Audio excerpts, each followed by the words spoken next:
Alright everybody, let's start the bane of my childhood. As I said earlier, this chapter always gave me pain when I was younger. It's not really that hard of a chapter, it's just kind of annoying. There are a lot of enemies here, you can lose some of the characters you can recruit pretty easily. And yeah, it can just be very annoying if you're not careful. So I want to make things a little easier by going ahead and killing these guys, and I'm also going to let Oscar and Kieran lead the fight so they can actually protect Astrid before I can get Ike over there. Because I need to recruit Astrid with Ike, and then I need to recruit Gatrie with Astrid. After I get both of them, I'll pretty much put Astrid in the back, because there's like really no need for her. So I guess I'll go ahead and talk about Astrid. Astrid is a bow knight, so she has a horseback, she's on horseback, and she also has a bow. This can be very useful because hit and run becomes a lot easier with her, since after she attacks you can actually get her out of range. However, she is only at level 1, and unlike most of the other soldiers that we get around this time, she's at level 1. Oh, I guess I'll introduce to Naysala really quick. This is Naysala. He is actually the king of Kilvis, the nation of the Ravens. He is a very sneaky guy. His motives are always, well, not really unknown, but his motives, well, he's kind of out for himself. And he's kind of out to just screw around with the PoR heads, so yeah. He's a very sneaky guy, and we'd be wise to watch out for him. Thankfully, he's not going to join in on this battle, though. He's just going to watch from afar and command Raven units into the battle. And that's basically what he does. Okay, getting back to what I was talking about with Astrid. Astrid is at level 1, which is usually much lower than what we get soldiers around this time. I mean, I think Jill was level 8, maybe level 10, but Astrid's at level 1. But thankfully, even though Astrid's at level 1, she still gains levels relatively quickly, because she has a skill called Paragon. Paragon basically doubles the amount of experience you gain from battle. So if you get like 10 experience points for just like attacking a unit, you'll get about 20, maybe even more than that. I don't know how exactly Paragon is figured, but it does give you more experience points than what you would normally get. And that's how Astrid works. So she'll gain levels really quickly. And when she does level up to your other units, she will actually be a pretty good unit. But for this playthrough, I'm not going to bother with her. Just because I have units already who I'm pretty sure I want to use. And even though you don't need to baby her that much, you still have to baby her, and I'm not a big fan of babying units.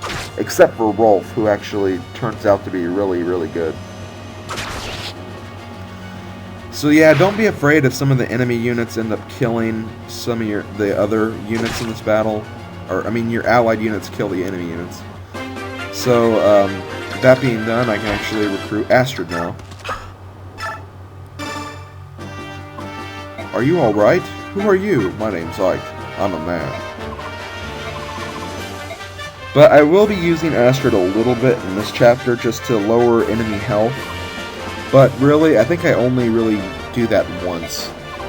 Because, well, my units are pretty strong as they are, so I really won't need to use her that much. But first, let's recruit Gatrie back into the party. I saw you talking to that rough blue-haired lad earlier. What did he say to you? Was he rude and try to tell you to run to safety while he fought for your honor? Gatrie still seems to have some hostile feelings for Ike. But Astrid's gonna tell him that Ike was pretty concerned and, like, he wasn't rude. And he seemed to understand when she wanted to fight, so Gatrie's like, I seem to taught the lad well, so I'm gonna join this party again. Yeah, it doesn't make that much sense, but oh well. Gatrie's a cool guy, so we'll give him a break on that. Now, I gave Boyd some chest keys, so he could actually get to these chests. One of the main problems I have with this chapter is I could never really get all of the chests in this chapter. But I will say, for the record that I do get all the chests in this playthrough. I don't think it's the first time. I think I've gotten all the chests before. But getting the chest is pretty hard. Because, well, we have 2 thieves now, so they could probably get all the chests relatively easily. But I really don't want to use Soth in this chapter. So we're going to ignore Soth and not bring him here. So I gave Boyd 2 chest keys, just so he would have the chest keys and be able to reach the chests in a relatively quick fashion. But there's actually going to be some thieves that come later on. Now, they're not actual thieves. They're actually ravens, because ravens can actually steal chests in this game. So what I'm going to do later on is when the ravens start coming to steal stuff, I'm going to let them steal what's in the chests, but then kill them so I get what they stole from the chests, and then I'd also get the experience. This works really, really well for this chapter because there are so many chests here. There are, I want to say, 7 chests, and really, it's hard to get Volk to all the chests in time, especially when you only have 10 turns to do it. It's possible, but I'm not really going to worry about it. So right now I'm trying to figure out what to do with the rest of these units. Let's see, I still have Soren. Soren really can't do anything. I guess I could have the healers push him. Then I could use... what am I going to use Rolf for? Okay, I'll just use Rolf to kill this guy. And I'll actually use an iron bow so I can preserve some of Rolf's bow. Let's see, what am I going to do with Gatrie? What am I going to do with Gatrie? Well, I guess I'll use Oscar over here. Good job, Oscar. Now he's going to be defending this area over here. And let's see. He had the recording stop, so I had to start a new recording right there. I'll just use Gatrie right here and attack this guy. Yeah, that seems like that would work.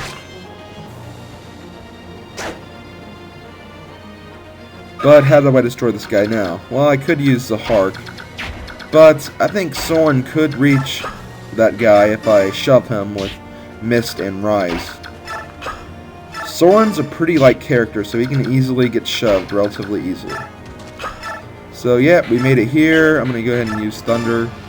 One of my commenters actually said I should actually start using Thunder a lot more, because Thunder, even though it's not Soren's specialty, it's still one of the better tomes and the better classes of magic, so I should at least get a good start on it, so I can at least give Soren some better Thunder tomes. Thunder can do more damage than most of the other tomes, and what else is good about Thunder? I'm sure there's a lot of good stuff about Thunder. Oh, it has a high critical rate, of course. So yeah, I'll probably use some Thunder tomes a lot. And look! Oscar's at level 20! And you know what? I think I'm going to use that Master Seal on him. He only has 5 experience points. That's enough. That's not bad. So yeah, I'll go ahead and give Oscar that Master Seal on the next video. Okay, here comes another Raven. The Raven's going to attack Oscar, but it's not going to do that much damage to Oscar. Oscar's pretty slow right now, so he can't kill the Raven in one hit, or one attack turn, or even do 2 hits in one attack turn. But let's see, the soldier's going to go down and heal, don't worry about him. Okay, they're going to go after the Ravens. That's actually pretty good, but they're not going to be able to do much to the Ravens. Trying to figure out what to do next. Well, there is a sword right there, so let's move Kieran over here to where there's lances.